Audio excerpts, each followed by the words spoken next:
اعوذ باللہ من الشیطان الرجیم بسم اللہ الرحمن الرحیم رب اشرح لی صدری ویسر لی امری واحلل عقدۃ من لسانی یفقہوا قولی رب زدنی علما اللہم فقہنا فی الدین آمین اللہم الہمنی رشدی واعذنی من شر نفسی اللہم انفعنا بما علمتنا وعلمنا ما ینفعنا وزدنا علما اللہم صلی علی محمد وعلی آل محمد۔ ہمارا جز نمبر 3 ہے اور سورہ آل عمران آیت نمبر 45 ہے۔ تو انشاءاللہ تعالی آج ہم یہاں سے اپنا اگلا جو ہے تفسیر شروع کریں گے، اگلا لیکچر شروع کریں گے۔ ہماری جو آیت نمبر 45 ہے، اس کو بیان کرنے سے پہلے میں آپ کو یہ بتاؤں گی کہ بنی اسرائیل جو تھے، اللہ تعالیٰ نے تمام اقوام میں سے انہیں خاص کسی کام کے لیے چنا تھا۔ جیسا کہ میں آپ لوگوں کو اکثر بنی اسرائیل کے بارے میں بتاتی ہوں، تو بنی اسرائیل کو اللہ تعالیٰ نے تمام قوموں میں سے کسی خاص کام کے لیے چنا تھا، ان پر اپنی ہدایت اتاری تھی۔ کیوں؟ تاکہ وہ خود بھی فائدہ اٹھائیں اور دوسروں کے لیے بھی رہنمائی کا ذریعہ بنے۔ لیکن انہوں نے کیا کیا کہ اس نعمت کی بالکل بھی قدر نہیں کی، جس کا نتیجہ کیا نکلا کہ ان کے اندر ایک بگاڑ آ گیا، جس کے نتیجے میں انہوں نے اس دنیا میں بہت طرح طرح کی مشقتیں اٹھائیں، دکھ اٹھائے، پریشانیاں اٹھائیں۔ بہرحال ان کے اعمال کے نتیجے کے طور پر ان پر یہ لازم ہو گیا تھا کہ اللہ تعالیٰ ان سے یہ نعمت واپس لے لیتے، لیکن اللہ تو آپ کو پتہ ہے چونکہ بہت مہربان، بہت رحیم، بہت قادر، کریم اور بہت اپنے بندوں سے پیار کرنے والا ہے، لہٰذا اللہ تعالیٰ نے ان سے یہ نعمت واپس لینے سے پہلے آخری حجت کے طور پر ان کی طرف ایک خاص پیغمبر کو معجزانہ طریقے سے ان کی طرف بھیجا، بہت سے معجزات کے ساتھ، تاکہ بنی اسرائیل اپنی اصلاح کر لیں۔ موقع دیا نا اللہ تعالیٰ نے دوبارہ، لیکن انہوں نے کیا کیا کہ ان کے ساتھ یعنی ان پیغمبر کے ساتھ جو سلوک کیا اور ان کے خلاف جو چالیں چلی، اس کے بارے میں آج ہم اپنی آیت میں آگے پڑھیں گے، اور ہمارے لیے بھی اس میں عبرت کا سبق ہے۔ اور سیکھنے کی بات یہ ہے کہ اللہ نے جو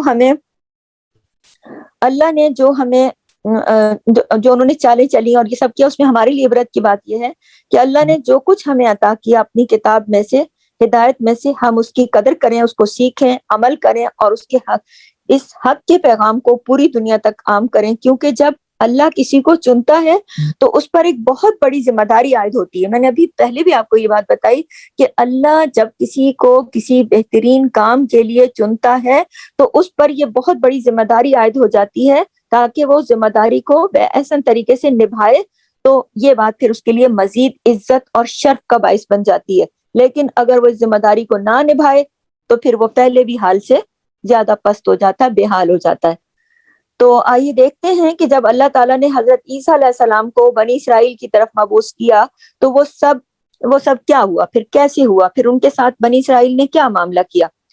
تو جیسا کہ میں آپ کو پہلے بتا چکی ہوں کہ مریم کی پیدائش ہو چکی اور پھر وہ ہیکل میں تھیں، سال پر سال گزرتے جا رہے تھے اور ان کی تربیت اور نشو و نما کا ایک بہترین انتظام کیا اللہ تعالیٰ نے زکریا علیہ السلام کے ذریعے سے۔ زکریا علیہ السلام کو ان کا کفیل بنایا اور پھر مریم جوان ہو گئی۔ اب وہ وقت آ گیا تھا کہ اللہ تعالیٰ جس خاص کام کے لیے انہیں پال رہے تھے اور ان کی تربیت کر رہے تھے، خاص ماحول میں رکھا ہوا تھا، اب اللہ تعالیٰ ان سے یہ چاہتے تھے کہ وہ یہ ذمہ داری نبھائیں۔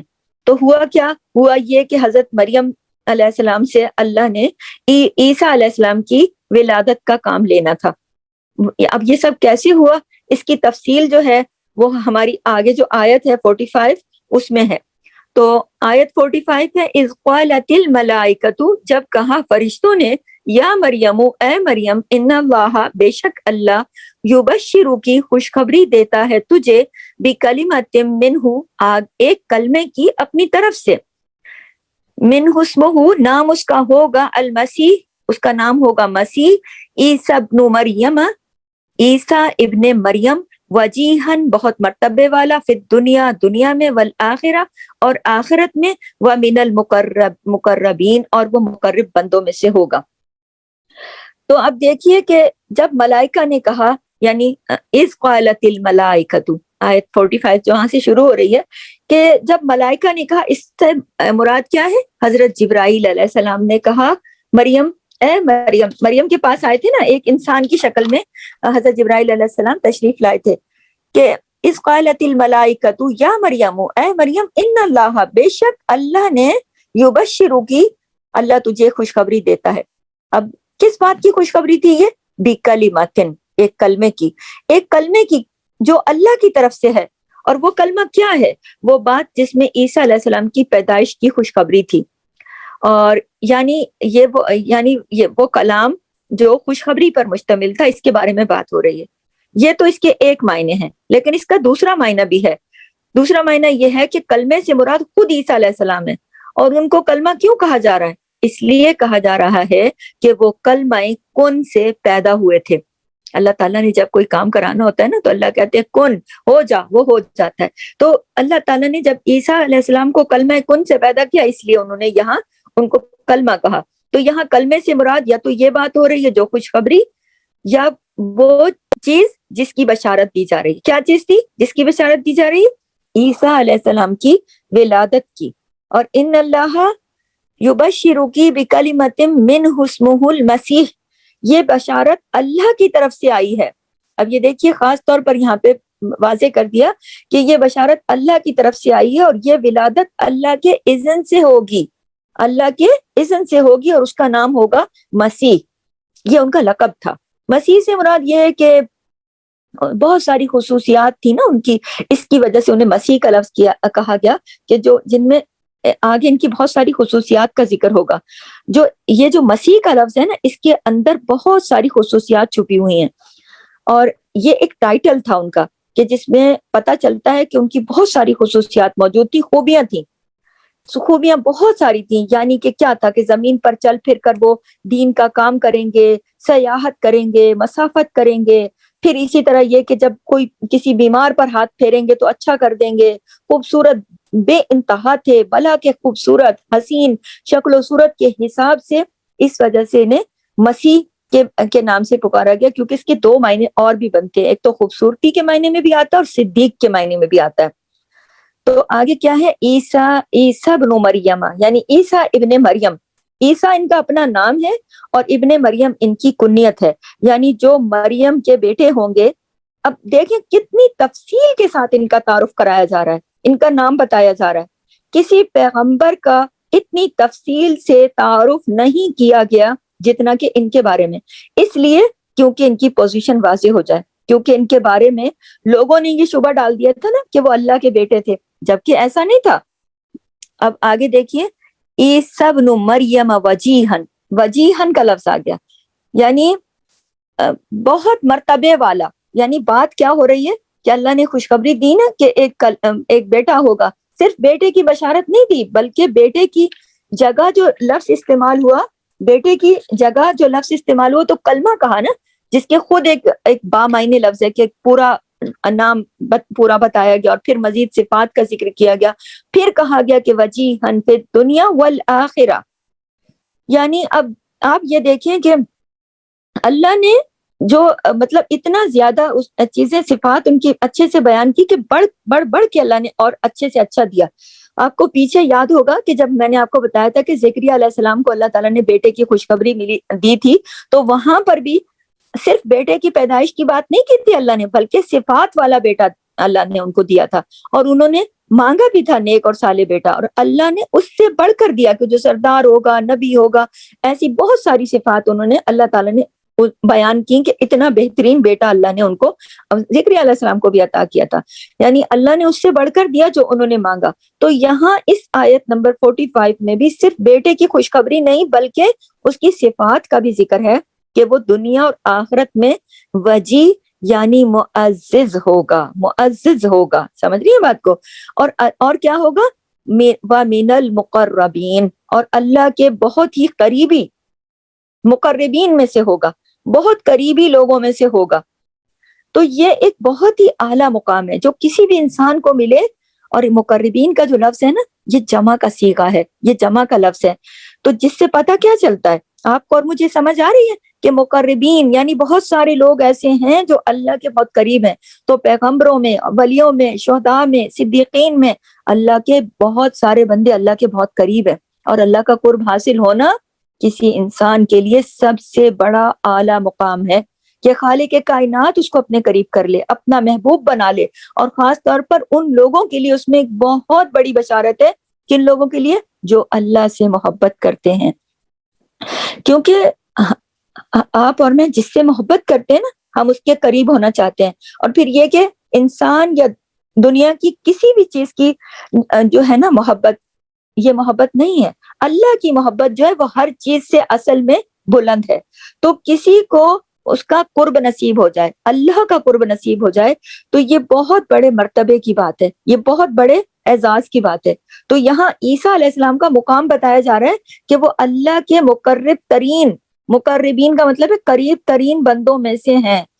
اور آپ لوگ یہ سوچ رہے ہوں گے نا، اور میں بھی یہ سوچ رہی ہوں گی، ہم سب انسان ہے نا، ہم سب جب ہم یہ بات سنتے ہیں تو ہم یہ سوچتے ہیں نا کہ وہ تو بڑے لکی تھے، وہ تو بڑے خوش قسمت تھے، وہ تو پیدائشی طور پر اللہ کے مقرب تھے، وہ تو اللہ نے ان کو تو چن لیا تھا. ہم لوگ بیچارے کمزور لوگ ہیں، ہم تو اس دنیا میں ہیں، ہم تو ایسے وقتوں میں ہیں، ہم تو گناہگار لوگ ہیں وغیرہ وغیرہ. ہم تو یہ سوچنے لگتے ہیں نا کہ ہمیں تھوڑی کوئی اللہ کوئی مقرب بنا سکتا ہے. لیکن آپ ذرا سوچئے گا، اپنے دل میں سوچئے گا، یہ آج کا ہوم ورک ہے، آپ سوچئے گا اور مجھے بتائیے گا کہ کوئی ایسا عمل ہے کہ جس سے آج اللہ کا مقرب بن سکتا ہے، بندہ قریب ہو سکتا ہے. آپ اور میں، ہم لوگوں میں سے کوئی اللہ کا مقرب بن سکتا ہے؟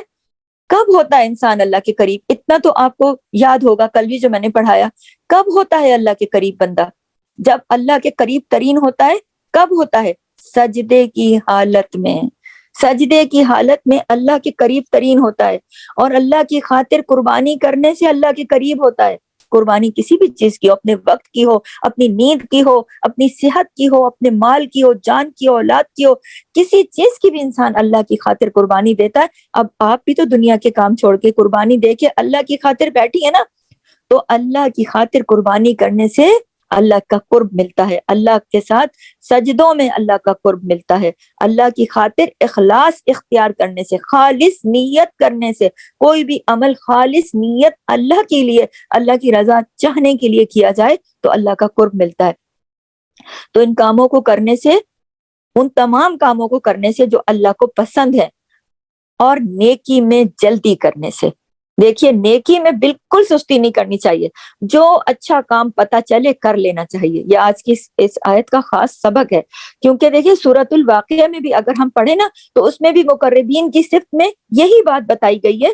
لیکن مقربین کی صفت میں کیا، سورہ واقعہ میں کیا بات بتائی گئی؟ کہ وہ نیکی کرنے میں دیر نہیں کرتے. جیسے انہیں کوئی نیکی کا موقع ملتا ہے یا بات پتہ چلتی ہے، اس نیکی کو اپنا لیتے، کر گزرتے ہیں، ٹال مٹول نہیں کرتے. آج ہماری اور آپ کی ایک عام عادت کیا ہے؟ اچھا پتہ چل گیا ہے، لکھ لیں گے، ہاں کر لیں گے، ٹال مٹول کل سے شروع کریں گے، کوئی موقع ملے گا تو ہم دیکھ لیں گے، نہیں وہ ٹھیک نہیں تھا. یعنی 10,000 باتیں ہم ٹال مٹول کر دیتے ہیں. تو اس چکر میں ہم کیا کرتے ہیں؟ ہم بہت سارے نیکی کے موقع گنوا دیتے ہیں. تو ابھی تو ہمیں پتہ نہیں چل رہا، لیکن کل قیامت کو پتہ چلے گا کہ کتنے زیادہ چانسز جو تھے وہ ہمارے پاس موجود تھے، جن کو ہم اویل کر سکتے تھے، لیکن ہم نے ان کو اختیار نہیں کیا. اسی لیے قیامت کے دن کو یوم الحسرت کہا گیا ہے، یوم الحسرت. اسی لیے ہمارے نبی پاک صلی اللہ علیہ وسلم نے سستی سے، عجز سے، کسل سے پناہ مانگی. کیونکہ یہ سستی، عجز، کسل، یہ جو چیزیں نا یہ نیکی کرنے نہیں دیتی. تو اللہ تعالیٰ سے نبی نے پناہ مانگی ہے، تو ہمیں بھی پناہ مانگنی چاہیے کہ اللہ تو ہمیں سستی، کاہلی، جو کسل سے بچا. ہمارے دلوں میں کو ایسا کر، ہمیں اتنا ایسا رکھ کہ ہم نیکی کا کوئی کام اپنے ہاتھ سے جانے نہ دیں. ٹھیک ہے. تو اب یہ دیکھیں کہ مریم علیہ السلام کا کیا حال ہوا ہوگا کہ جب اللہ نے ان کو ایسے بہترین بیٹے کی خوشخبری دی. بیٹے کی خبر تو ہر ایک کو اچھی لگتی ہے نا، ہر ایک کو خوشخبری پسند آتی ہے، لیکن اوپر سے اتنی زیادہ صفات بھی، اور پھر مزید صفات ہیں جو ہماری آیت نمبر 46 میں ہے. آیت نمبر 46 ہے وَيُكَلِّمُ النَّاسَ، اور وہ کلام کرے گا لوگوں سے، فِي الْمَهْدِ پنگھوڑے میں، وَكَهْلًا اور پختہ عمر میں، وَمِنَ الصَّالِحِينَ اور صالح لوگوں میں سے ہوگا. وَيُكَلِّمُ النَّاسَ، اور آیت نمبر 46 کا جو شروع ہے وَيُكَلِّمُ النَّاسَ، وہ لوگوں سے کلام کرے گا، یعنی لوگوں سے پنگھوڑے میں. یعنی بالکل بچپن میں. دیکھیں بڑی عمر میں تو ہر کوئی بات کرتا ہے، لیکن وہ بہت چھوٹے تھے تو انہوں نے اپنی والدہ کی دفاع میں بات کی تھی. انہوں نے اپنی والدہ کے اوپر لگے ہوئے الزام کی تردید کی تھی، کیونکہ وہ اللہ کی قدرت سے بغیر باپ سے پیدا ہوئے تھے. تو یہود نے ان کی والدہ پر یہ الزام لگا دیا نعوذ باللہ کہ یہ ولد الزنا لے کر آئی ہیں. تو سورہ مریم کی آیت نمبر 29 سے 33، 29 سے 33 تک اس پورے بات کی تفصیل اللہ تعالیٰ نے قرآن میں بتائی کہ مریم جب بچے کو اٹھا کر اپنی قوم کے پاس آئیں تو انہوں نے ان کو تانے دینا شروع کر دیے. تو اللہ کے حکم سے مریم علیہ السلام نے بچے کی طرف اشارہ کر دیا. تو وہ لوگ یہود جو تھے وہ کہنے لگے ہم ان سے کیسے بات کریں، یہ تو چھوٹا سا بچہ پنگوڑے میں لیٹا ہوا، یہ ہم سے کیسے بات کرے گا. اللہ کا حکم کیا ہوا، بچہ ایک دم بول اٹھا، قال انی عبد اللہ، میں اللہ کا بندہ ہوں، اللہ نے مجھے کتاب دی ہے، اللہ نے مجھے نبی بنایا ہے اور مجھے مبارک بابرکت بنایا ہے. جہاں کہیں بھی میں ہوں اور جب تک میں زندہ ہوں نماز اور زکوٰۃ ادا کرتا رہوں اور اپنی والدہ کے ساتھ اچھا سلوک کروں، اور مجھے اس نے جابر اور بدبخت نہیں بنایا. اور سلام مجھ پر جس دن میں پیدا ہوا اور جس دن میں مروں گا اور جس دن میں دوبارہ اٹھایا جاؤں گا، یعنی زندہ کر کے. تو یہ ساری گفتگو انہوں نے کس وقت کی، جبکہ وہ پنگوڑے میں تھے. اور روایت میں آتا ہے کہ انہوں نے کوئی ایسی بات نہیں کی جیسے کوئی بچہ بولتا ہے نا، بچہ بچے والی آواز میں بولتا ہے، نہیں اس طرح نہیں، بلکہ انہوں نے بہت ہی میچیور انداز میں بات کی، بڑے بھرپور انداز سے، بڑے پروقار انداز سے، دل ہلا دینے والے انداز سے انہوں نے بات کی. اور یہ جو سارے لوگ تھے نا یہود جنہوں نے الزام لگایا تھا، یہ سب سن رہے تھے، لیکن اس کے سننے کے باوجود بھی وہ مانے نہیں. کیوں نہیں مانے؟ ان کے دل پر غفلت کا پردہ تھا. جب انسان کے دل پر غفلت کا پردہ آ جائے نا تو اچھی بات بھی اس کو بالکل سامنے نظر آتے ہوئے بھی سمجھ نہیں آتی. تو یہ کتنی خطرناک بات ہے کہ جب اچھی نیکی کی بات یا کوئی بھی اچھی بات دل میں نہ اترے تو سمجھ جائیں کہ غفلت کے پردے میں ہیں. کیسے؟ جس طرح سے یہود غفلت کے پردے میں تھے کہ اپنی آنکھوں سے دیکھ رہے تھے کہ چھوٹا سا بچہ کس طرح محو گفتگو ہے، لیکن ان کو یقین نہیں آ رہا تھا کیونکہ ان کے دل پر غفلت کا پردہ تھا. تو آگے فرمایا گیا وَكَهْلًا، اور وہ پختہ عمر میں، یعنی بڑے ہو کر تو دیکھیں سبھی بولتے ہیں نا، ہر کوئی بولتا ہے، مگر ان کا انداز جو تھا اس کا خاص ذکر ہے کہ وہ پختہ عمر میں بولیں گے. تو وہ کیسا بولیں گے، یہ اس وجہ سے یہاں بڑی عمر کے بولنے کا ذکر آیا کہ وہ بہت خوبصورت، بھرپور، پروقار اور دل ہلا دینے والی باتیں کرتے تھے. زبان تو اللہ نے سب کو دی ہوتی ہے نا، لیکن کچھ لوگ ہوتے ہیں، آپ کو پتا ہے کہ کچھ لوگ ایسا بولتے ہیں کہ دوسروں سے ان کا بولنا مختلف ہوتا ہے، ان کی بات دل میں اترتی ہے. جب بولتے ہیں تو کام کی بات بولتے ہیں، جما کر بولتے ہیں، جب بولتے ہیں تو دوسروں کے دلوں کو جھنجھوڑ دیتے ہیں، ہلا دیتے ہیں، دلوں میں اتار دیتے ہیں بات کو. دل کو اچھی لگتی ہے بات، دل میں اترتی ہے، دل کو جا کے ٹچ کرتی ہے، دل ہل جاتا ہے، کہ سننے کو دل کرتا ہے. کچھ لوگوں کو اللہ نے یہ خصوصیت دی ہوتی ہے. تو عیسیٰ علیہ السلام کو بھی اللہ نے ایسی ہی خصوصیت عطا کی تھی. روایت میں آتا ہے کہ 12 سال کی عمر میں مسیح نے پہلی بار تعلیم دی تھی ہیکل کے اندر. بچے تھے اور ہیکل میں انہوں نے پڑھانا شروع کر دیا. اتنی کم سنی کے باوجود بھی ان کی جو تعلیم کا انداز تھا اس میں اتنی حکمت، معرفت، کلام کی اتنی بلاغت، لب و لہجے کی عظمت اور اتنی جلالت تھی.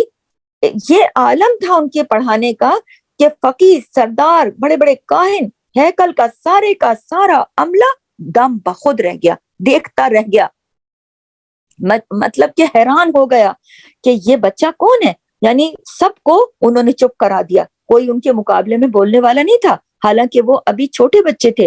اور لوگ حیرانی کے عالم میں ایک دوسرے سے پوچھ رہے تھے کون ہے، اور یہ کہہ رہے تھے کہ معلوم ہوتا ہے کہ آسمان سے اس کو اختیار ملا ہوا ہے، یعنی کوئی غیبی طاقت ہے جو اس کو سپورٹ کر رہی ہے، اس کے بولنے میں اس کی مدد کر رہی ہے. اسی طرح یہودیوں کی بستیوں میں جب انہوں نے تبلیغ شروع کی تو ایک سرے سے دوسرے سرے تک ہلچل مچ گئی، لوگ شہرت ان کی پھیل گئی، خلقت ٹوٹ پڑی ان کے اوپر کہ یہ اتنا زبردست بولتے تھے، ایسا بولتے تھے کہ دنیا پھر رک رک کے سنتی تھی. دل، میں نے کہا نا کہ دل ہلا دیتے تھے، دل جھنجھوڑ دیتے تھے، دلوں میں اترنے والی، اور یہ طاقت اللہ نے ان کو بخشی تھی. کہا نا اللہ نے وَكَهْلًا، تو اللہ تعالیٰ نے ان کو یہ طاقت بخشی تھی، یہ خصوصیت تھی. حالانکہ آپ دیکھیے کہ ان کا وہ ایک بن باپ کے بیٹے تھے. کون سنتا ہے اس معاشرے اور سوسائٹی میں، کون سنتا ہے ایک جس بچے کے بارے میں اس کی ماں کو پہلے نشانہ بنایا یہود نے، اس کے اوپر الزام لگایا، تو کیا معاشرہ کیا مقام دیتا ہے. لیکن آپ یہاں پر بالکل صورتحال مختلف دیکھ رہی ہیں کہ یہاں صورتحال کیا تھی کہ ان کو اللہ نے ایسی حسین شکل و صورت دی, ایسا بہترین کلام کرنے کی طاقت دی, اور ایسی باتیں اور ایسا اسٹائل, اللہ اکبر کبیرہ, ایسا اسٹائل کہ جس کی وجہ سے ان کا روب اور دبدبا سب پر پڑ جاتا تھا, دلوں پر پڑ جاتا تھا, لوگوں پہ پڑ جاتا تھا, سب کو چپ کرا دیتے تھے. کسی کی مجال نہیں تھی کہ کوئی ان کے آگے بات کرتا, حالانکہ دشمنوں کے بیچ میں رہتے تھے وہ, اور کسی کی جرت نہیں تھی کہ کوئی ان کے منہ پر کچھ کہہ سکے. پیچھے یعنی پیچھے تو لوگ کہہ ہی دیتے نا, بڑے بڑے بادشاہوں کو بھی لوگ پیچھے کہتے ہیں, بات تو تب ہے کہ بندہ منہ پہ بولے سامنے, لیکن کسی کی جرت نہیں تھی کہ کوئی ان کے سامنے ایک لفظ بھی کہتا. کیا تھی یہ وجہ؟ یہ غیبی مدد تھی, یہ اللہ نے عطا کر رکھی تھی. اس لیے خاص کر ان کے کلام کے بارے میں جو ابھی بات ہوئی نا, وکہلن, کہ وہ پختہ عمر میں بات کریں گے, اب پنگوڑے میں بھی بات کریں گے اور بڑی عمر میں بھی بات کریں گے. تو یہ جو خاص خصوصیت اللہ نے ان کے کلام پر ان کو نوازا تھا, اس کے بارے میں خاص بات ہوئی ہے. جو ان کے انداز گفتگو کے بارے میں خاص طور پر بات ہوئی ہے. اور آیت نمبر 46 کا لاسٹ ورڈ ہے وَمِنَ الصَّالِحِينَ, وہ صالحین میں سے تھے, اور وہ صالحین میں سے تھے. کون ہوتا ہے صالح؟ صالح دیکھیں, صالح وہ ہوتا ہے جس کا ظاہر اچھا ہو, جس کا باطن اچھا ہو, جس کی نیت اچھی ہو, جس کا عمل اچھا ہو, جس کا اخلاق اچھا ہو, جس کا کردار اچھا ہو, جس کے دل میں نفاق نہیں ہو, جس کے دل میں حسد نہیں ہو, بغض نہیں ہو, کینہ نہیں ہو, وہ ہوتا ہے صالح. جو خوبیوں سے بھرا ہوا ہو اور خامیوں سے بچا ہوا ہو, جس کا دل ان سارے منفی جذبوں سے خالی ہو اور سارے مثبت جذبوں سے جس کا دل بھرا ہوا ہو, جس کا عمل اچھا, اخلاق اچھا, نیت اچھی, دل اچھا, ظاہر اچھا, باطن اچھا, وہ ہے صالح. تو یہ ساری صفات عیسیٰ علیہ السلام کی تھی جن کو اللہ تعالیٰ نے چن لیا تھا. ٹھیک ہے, ہماری آیت نمبر 46 یہاں پر کمپلیٹ ہوئی. انشاءاللہ تعالیٰ ہم نیکسٹ کلاس میں اپنی آیت نمبر 47 اور 48 اور آگے ہم آیات کو کریں گے. اسی کے ساتھ اجازت چاہتی ہوں. سبحانک اللہم و بحمدک, نشہد ان لا الہ الا انت, نستغفرک و نتوب الیک. السلام علیکم ورحمۃ اللہ وبرکاتہ. جزاک اللہ خیر.